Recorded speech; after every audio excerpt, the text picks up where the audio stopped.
This is the ProLogic SafeLock system from SECURAM systems. You can tell the ProLogic because it has an LCD screen. When you press any of the buttons, the LCD screen wakes up and it allows you to do some programming.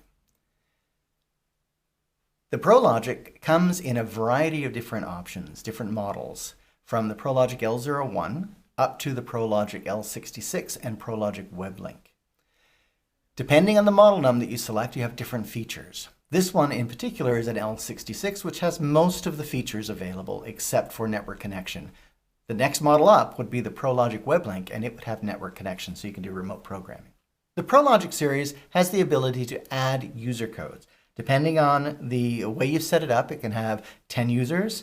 Some of the models can have 30 users. Some of the models can have 100 users. But adding users is done in the same way. I'll show you how to do that in this video. So let's say we have ID1 and ID00 installed in the lock. Now what we want to do is we want to add a second user. So how do we do that?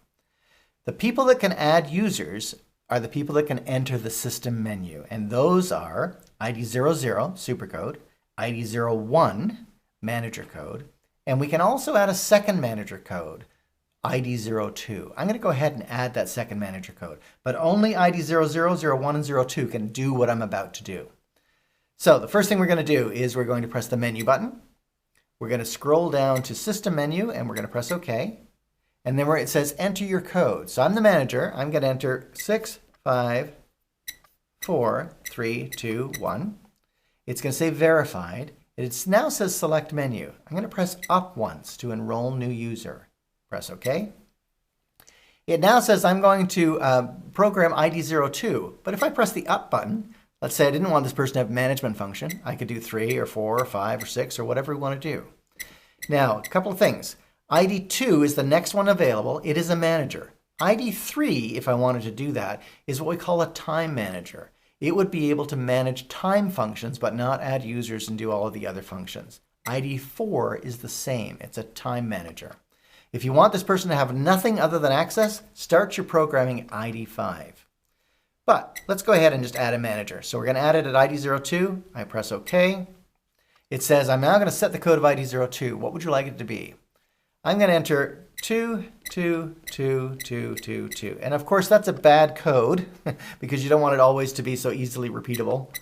But for my purposes in remembering all these codes for this video, I'm going to do that. Code 2 is saved, and that person has now been enrolled. So if I back out of here, now my second manager code can be used to open the safe. 2, 2, 2, 2, 2, 2. Verified as ID02, lock opens, and we're in good shape. So now that code can be given to my second manager, and they can use that code just like I can with the manager code of ID01, and we can add and delete users and so on. There is a way to set up ID02, second manager code, such that it doesn't have all of the programming functions that ID01 has. It would only be allowed to add users or delete users, enable or disable users, which we'll get to, and view audit trail. And that's really all it can do in this particular function. And we're going to show you that in a later video. And that function is called Set ID01 to Master. And it might be a little bit misleading, but what we're saying is we only want the ID01 to have all management functions. ID02, the second manager, wouldn't have all those management functions. So we're going to take a look at that in another video. Let's go ahead and add a third and a fourth user, just so that we can go through that process again. So we press the menu button, we scroll down to System Menu, we press OK. Now in this case, let's do it with that second manager code that we just created. 2, 2, 2, 2, 2, 2. It says it's verified, select menu. I'm going to go to Enroll New User. I'm going to press OK. I'm going to do 3. Is that OK? Yes. Set code of 3.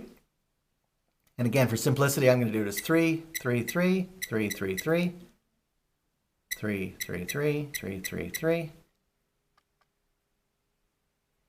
It'll write this to the memory, and now ID03 code has been saved.